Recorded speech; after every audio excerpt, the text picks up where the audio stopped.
ભાજપના પ્રદેશ કારોબારી સભ્ય કુમુદ જોશીએ નોંધાવી છે સાયબર ક્રાઇમમાં ફરિયાદ। કુમુદ જોશીને પીએમઓના મુખ્ય સચિવ પીકે મિશ્રાની ઓળખ આપી છેતરપિંડીનો પ્રયાસ થયો। સિનિયર કાર્યકર્તાઓને બંગલો ગિફ્ટ આપવાની વાત કરી છેતરપિંડી કરવાની કોશિશ થઈ।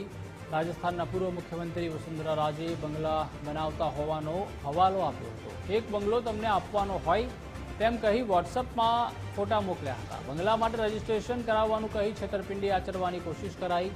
કુમુદ જોશીને છેતરપિંડીની શંકા જતા તેમણે સાયબર ક્રાઇમમાં ફરિયાદ નોંધાવી।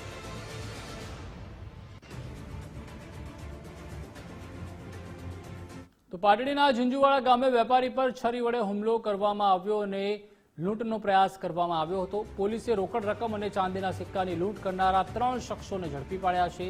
થોડા દિવસો પહેલા જ વેપારી પર છરી વડે હુમલો કરી 3 શખ્સોએ લૂંટ કરી હતી। પોલીસે લૂંટની રોકડ રકમ, ચાંદીના સિક્કા સહિતના તમામ મુદ્દામાલ સાથે આરોપીઓને ઝડપી પાડ્યા છે।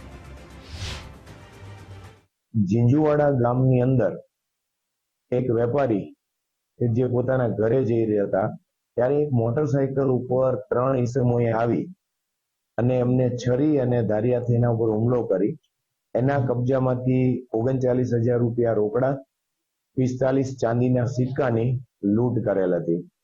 એટલે એલસીબી ઝીંઝુવાડા પોલીસ અને વિભાગીય પોલીસ અધિકારી ધાંગધ્રા દ્વારા આ ગુનાને ટીમો બનાવી અને ઝડપથી તપાસ કરતા તરત જ આ બનાવ બન્યાના 24 કલાકની અંદર 3 આરોપીઓ સુખદેવસિંહ ઉર્ફે ઝાલા, જયદીપસિંહ સિદ્ધરાજસિંહ ઝાલા ને પકડી પાડવામાં આવેલા હતા અને તેમના કબજાની અંદરથી તમામ મુદ્દામાલ કબજે કરવામાં હતા।